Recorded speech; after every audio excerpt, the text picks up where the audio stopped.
Hi dear friends, I am Bipin Kumar Arya. Today I am going to complete the economics chapter number 1. Now let's begin. Here I myself Bipin Kumar Arya. Now objective types question number 1. This video was the very beneficial for the UP board examination. Now question number 1, विकास का महत्वपूर्ण घटक है आय, औसत आय, राष्ट्रीय आय या उच्च विकास। तो विकास का महत्वपूर्ण सबसे इम्पोर्टेंट घटक है आय। नाउ क्वेश्चन नंबर नेक्स्ट, राष्ट्रीय आय का तात्पर्य है प्रति व्यक्ति आय, मानव विकास, मूल निवासियों की कुल आय, किसानों की आय। तो दोस्तों राष्ट्रीय आय निर्भर करती है किसी भी राष्ट्र की जनसंख्या या वहाँ के निवासियों के ऊपर। तो यहाँ पर क्लियर है कि मूल निवासियों की कुल आय पर जो है राष्ट्रीय आय निर्भर करती है। नाउ नेक्स्ट, प्रति व्यक्ति आय को अन्य किन नाम से जाना जाता है? औसत आय, राष्ट्रीय आय, व्यक्तिगत आय, इनमें से कोई नहीं। प्रति व्यक्ति आय को औसत आय के नाम से जाना जाता है। दोस्तों इसके लिए औसत आय को निकालने का फार्मूला है, हम कह सकते हैं किसी भी देश की टोटल आय और उस देश की टोटल जनसंख्या, कुल जनसंख्या से हम उस देश की प्रति व्यक्ति आय निकाल सकते हैं। तो ये फार्मूला है आय को ज्ञात करने का। आप भी अगर एग्ज़ाम में 1 मार्क में एक क्वेश्चन अगर पूछा जाता है तो आप इस प्रकार से निकाल सकते हैं। अगर ऑब्जेक्टिव टाइप में प्रश्न पूछा जाता है तो आप इस तरीके से भी निकाल सकते हैं। नाउ नेक्स्ट क्वेश्चन, तो यहाँ पर जो है औसत आय सही जवाब है। विश्व विकास रिपोर्ट कौन प्रकाशित करता है? मुद्रा बैंक, विकास बैंक, विश्व बैंक, सहकारी बैंक, एशिया बैंक। तो यहाँ पर सही जवाब है ऑप्शन नंबर बी, विश्व बैंक जो है विश्व विकास रिपोर्ट को प्रकाशित करती है। नाउ नेक्स्ट क्वेश्चन, सार्वजनिक वितरण प्रणाली का उद्देश्य है नियंत्रण मूल्य पर आवश्यक उपभोग वस्तुएं उपलब्ध कराना, राजकोषीय घाटे का पोषण करना, भ्रष्टाचार को बढ़ावा देना, आर्थिक समानता स्थापित करना। भ्रष्टाचार को बढ़ावा देना तो बिल्कुल ऑप्शन गलत है। सबसे पहले आप यहीं से देखें, यहाँ पर साथ में मैंने आंसर बच्चों के लिए हेल्प के लिए उन यूपी बोर्ड के विद्यार्थियों के लिए ऐड कर रखा है जो बड़े आसानी से जो है समझ सकते हैं। बाकी जो है एलिमिनेट मेथड द्वारा हम जो है अपने सही उत्तर को चुन सकते हैं। सबसे पहला क्वेश्चन यही गलत ही, यहाँ पर जो है ऑप्शन नंबर सी भ्रष्टाचार को बढ़ावा देना, हम इसको अलग कर सकते हैं, बिल्कुल गलत। राजकोषीय घाटे का पोषण करना, आर्थिक समानता स्थापित करना, तो यहाँ पर जो है सबसे बेहतर विकल्प है आपका ऑप्शन नंबर ए, हम कह सकते हैं नियंत्रित मूल्य पर आवश्यक उपभोग वस्तुएं उपलब्ध कराना जो है सार्वजनिक वितरण प्रणाली का उद्देश्य है। तो इसका सही जवाब जो है ऑप्शन नंबर ए है। नाउ नेक्स्ट क्वेश्चन, एक व्यक्ति के वजन को उसकी लंबाई के वर्ग से विभाजित करते हैं तो निम्नलिखित में से क्या प्राप्त होगा? शारीरिक द्रव्यमान सूचकांक या मानव सूचकांक या प्रगति सूचकांक या प्रति व्यक्ति आय। तो प्रति व्यक्ति आय तो बिल्कुल गलत है। सार्वजनिक द्रव्यमान सूचकांक जिसको हम इंग्लिश में कह सकते हैं BMI, इसका इंग्लिश में full form body mass index यानी कि शरीर द्रव्यमान सूचकांक। नाउ नेक्स्ट, मानव विकास रिपोर्ट किसके द्वारा प्रकाशित की जाती है? विश्व बैंक, यूएनडीपी, यूएनपी, भारत सरकार द्वारा। तो यहाँ पर आपके लिए option number b right answer है, यूएनडीपी। यूएनडीपी के द्वारा जो है मानव विकास रिपोर्ट तैयार की जाती है या प्रकाशित की जाती है। नाउ नेक्स्ट क्वेश्चन है, यूएनडीपी किन मानदंडों के आधार पर मानव विकास रिपोर्ट को प्रकाशित करता है? जीवन प्रत्याशा, संसाधन, ऑप्शन नंबर सी मृत्यु द्वारा, महिला साक्षरता। तो यहाँ पर सही जवाब है जीवन प्रत्याशा द्वारा जो है यूएनडीपी इन मानदंडों के आधार पर मानव विकास रिपोर्ट को प्रकाशित करती है। नाउ नेक्स्ट क्वेश्चन, यहाँ पर सतत विकास का तात्पर्य क्या है? What is the sustainable development? प्राकृतिक संसाधनों का आंकलन, प्रति व्यक्ति उच्च आय, ऑप्शन नंबर सी पर्याप्त संसाधनों का आधार, और ऑप्शन नंबर डी जीवन स्तर सुधार। तो यहाँ पर ऑप्शन नंबर ए आपका सही जवाब है, प्राकृतिक संसाधनों का आकलन सतत विकास का तात्पर्य है। Now question number next, here a आपका जो है लास्ट विकल्पीय प्रश्न था, उसके बाद में अति लघु उत्तरीय प्रश्न जो है 2 अंक का प्रत्येक प्रश्न जो है पूछा जाता है यूपी बोर्ड के एग्जाम में इकोनॉमिक्स में। तो हम सबसे पहला प्रश्न दिया है, पहला प्रश्न उसके साथ में उसका आंसर भी दिया है। आप चाहें तो ऐसे ही इसको पढ़ सकते हैं। अब ये सभी प्रश्न जो है मोस्ट इम्पॉर्टेंट हैं यूपी बोर्ड के एग्ज़ाम के लिए। चाहें तो आप गत वर्षों के जो है पेपर्स को उठा करके देख लीजिए। अगर आपके ये प्रश्न उन एग्ज़ाम में नहीं मैच करते हैं तो आप हमारे वीडियो को ना देखें, और अगर आपके उसमें लगता है कि ये आपके एग्ज़ाम के लिए बेनिफिशियल है तो आप खुद देखें और आप अपने फ्रेंड्स को भी शेयर करें, और आप अपने इस चैनल को लाइक और सब्सक्राइब करें। विकास का क्या तात्पर्य है? विकास किसी देश के सर्वांगीण उन्नति पर निर्भर करता है। स्वतंत्रता, सुरक्षा, दूसरों से सम्मान मिलने की इच्छा, आर्थिक समानता और जीवन जीने का उच्च स्तर आदि विकास के महत्वपूर्ण भाग हैं। हर एक व्यक्ति को जो है जीवन जीने की उच्च आशा होती है। अगर आज आप साइकिल पे चल रहे हैं तो कल आपकी जाहिर सी बात है इच्छा होगी मोटरसाइकिल पे चलने की। उसके बाद में आप सोचेंगे कि अब 4 व्हीलर पे भी चलने को मिले। तो ये जो है धीरे धीरे आपके उसमें स्तर में क्या होगा, विकास होगा। क्वेश्चन नंबर नेक्स्ट है, प्रति व्यक्ति आय से आपका क्या तात्पर्य है? प्रति व्यक्ति आय किसी देश या राज्य की तुलना करने में सहायक है। यानी कि प्रति व्यक्ति आय किसी देश से हम तुलना कर सकते हैं, किसी राज्य की तुलना आपस में राज्यों की कर सकते हैं। इसकी गणना कुल आबादी द्वारा देश की कुल आबादी को विभाजित करके की जाती है। अभी मैंने आपको फार्मूला बताया था, टोटल आय यानी कि राष्ट्र की टोटल आय और टोटल जनसंख्या से विभाजित करते हैं तो प्रति व्यक्ति आय आपको ज्ञात हो जाएगी सिंपली। नाउ नेक्स्ट, आर्थिक विकास से क्या तात्पर्य है? आर्थिक विकास वह परिस्थिति है जिसमें कोई देश अर्थव्यवस्था के क्षेत्र में इतनी प्रगति करे जो कि उसकी जनसंख्या वृद्धि दर से अधिक हो।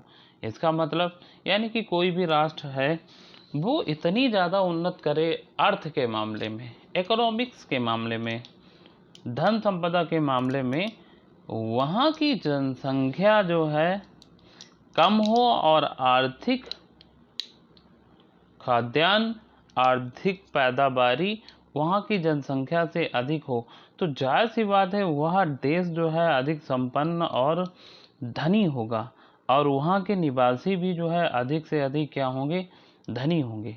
तो आर्थिक विकास से क्या तात्पर्य है? आर्थिक विकास वह परिस्थिति है जिसमें कोई देश अर्थव्यवस्था के क्षेत्र में इतनी प्रगति करे जो कि उसकी जनसंख्या वृद्धि से कहीं अधिक हो। नाउ नेक्स्ट क्वेश्चन, राष्ट्रीय आय से क्या तात्पर्य है? एक निश्चित समयावधि में देश के सभी मूल निवासियों की आय को राष्ट्रीय आय कहते हैं। और राष्ट्रीय आय निकालने का फार्मूला टोटल जनसंख्या, राष्ट्र की टोटल आय अपान टोटल जनसंख्या। आप डिवाइड करेंगे, आपकी राष्ट्रीय आय निकल आएगी, या प्रति व्यक्ति आय जो है हम निकाल सकते हैं। यहाँ पर थोड़ा क्वेश्चन अलग तरीके से दिया गया, राष्ट्रीय आय से क्या तात्पर्य है, और वहाँ पर उससे पहले प्रति व्यक्ति आय पूछा था। तो यहाँ पर राष्ट्रीय आय अगर हम कहें तो राष्ट्रीय आय से क्या तात्पर्य, एक निश्चित समयावधि में देश के सभी मूल निवासियों की आय को राष्ट्रीय आय कहते हैं। यानी कि उस क्षेत्र में, उस राज्य में या उस देश में जो भी जितनी जनसंख्या रह रही है, उन सभी निवासियों की आय मिलाकर राष्ट्रीय आय ज्ञात की जाती है। नाउ नेक्स्ट क्वेश्चन, मानव विकास रिपोर्ट विभिन्न देशों की तुलना में किस आधार पर करती है? यानी कि मानव विकास रिपोर्ट विभिन्न देशों की तुलना किस आधार पर करती है? तो कंपैरिजन जो है, मानव विकास रिपोर्ट देश की तुलना लोगों के शैक्षिक स्तर, उनकी स्वास्थ्य स्थिति, जीवन प्रत्याशा और प्रति व्यक्ति के आय के आधार पर करती है। मानव विकास रिपोर्ट जारी करती है तब मानव विकास रिपोर्ट देश की तुलना लोगों के शैक्षिक स्तर, यानी कि वहाँ के व्यक्ति कितने मात्रा में जो है शैक्षिक हैं, साक्षरता दर वहाँ की क्या है, और व्यक्ति कितने अधिक जो है स्वस्थ हैं, और उनकी जीवन प्रत्याशा यानी कि उनके जीवन का ढंग कैसा है, उनका रहन सहन उच्च स्तर है या नहीं, और प्रति व्यक्ति आय के आधार पर जो है मानव विकास रिपोर्ट जारी की जाती है। मानव विकास से क्या तात्पर्य है? मानव विकास से क्या तात्पर्य? मानव विकास का अर्थ एक व्यक्ति का इस प्रकार से विकास किया जाए कि वह अपनी प्रतिभा के अनुसार सृजनात्मक जीवन बिता सके, यही मानव विकास से तात्पर्य है। नाउ नेक्स्ट क्वेश्चन, विश्व बैंक की विश्व रिपोर्ट सन 2006 के अनुसार भारत की स्थिति क्या थी? तो यहाँ पर भारत की स्थिति सन 2006 के अनुसार विश्व विकास रिपोर्ट सन 2006 के अनुसार भारत की स्थिति निम्न आय वाले देशों में है, जिसके अनुसार प्रति व्यक्ति आय केवल 28,000 ही है।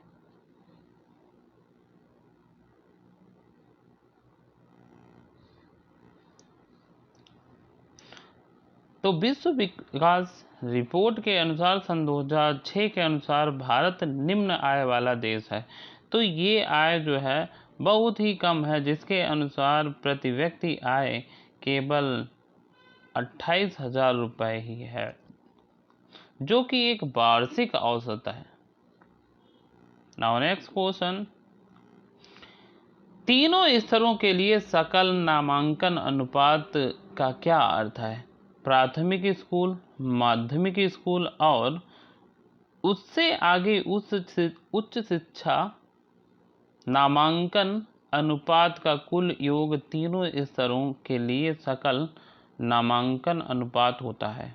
क्वेश्चन नंबर 9, मानव विकास सूचकांक के प्रमुख मानदंडों में क्या सम्मिलित है?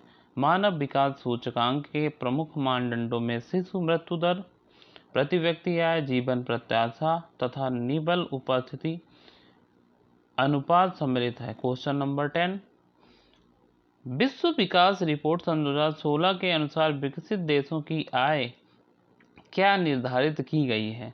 विश्व विकास रिपोर्ट सन 2016 के अनुसार विकसित देशों की आय 12,235 डॉलर व उससे अधिक निर्धारित की गई है।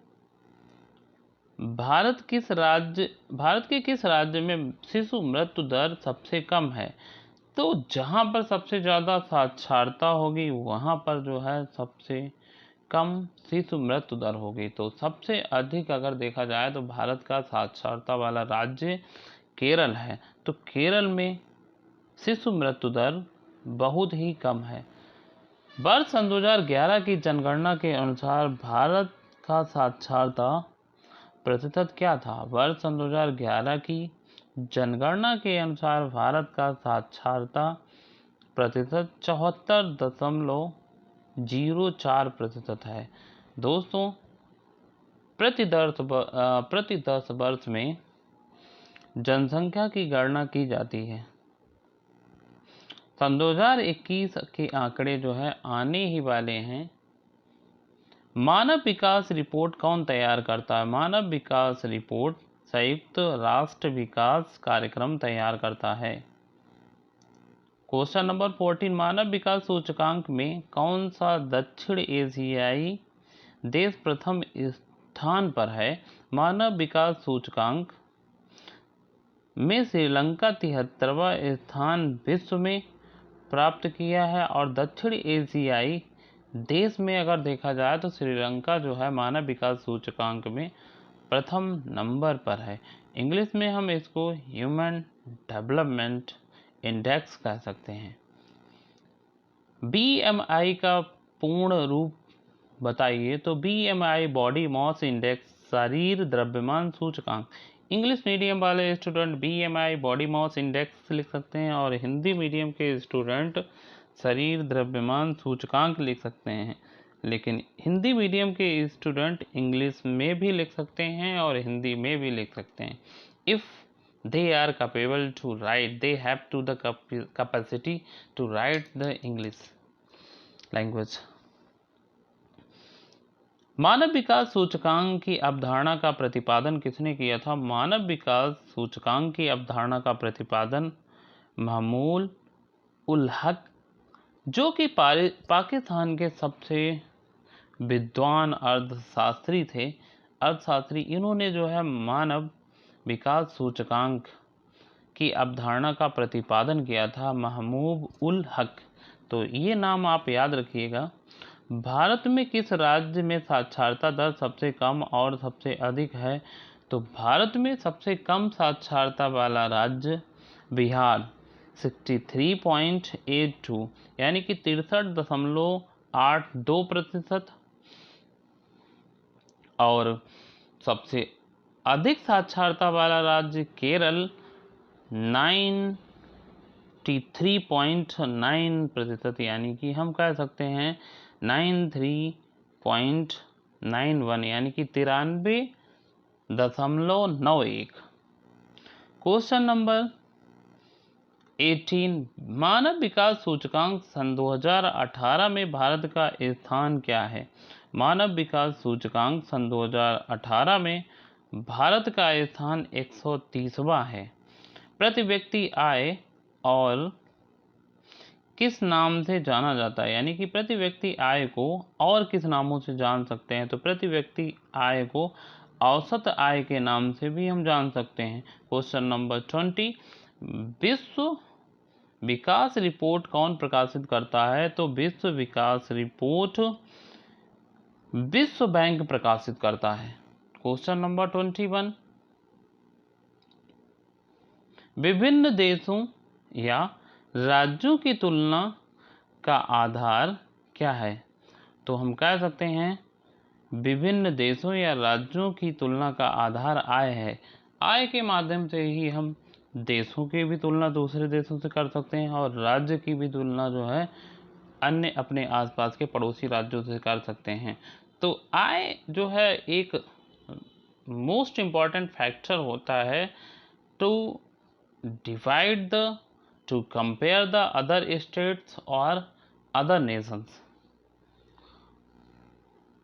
It is the last question. ये हमारा अंतिम प्रश्न था और मैं उन सभी लर्नर्स को तहे दिल से धन्यवाद करता हूँ जिन्होंने धैर्य कर इस वीडियो को देखा, और देखने के बाद में अगर आप लोगों का दिल करे तो हमारे इस चैनल को सब्सक्राइब करें और लाइक करें।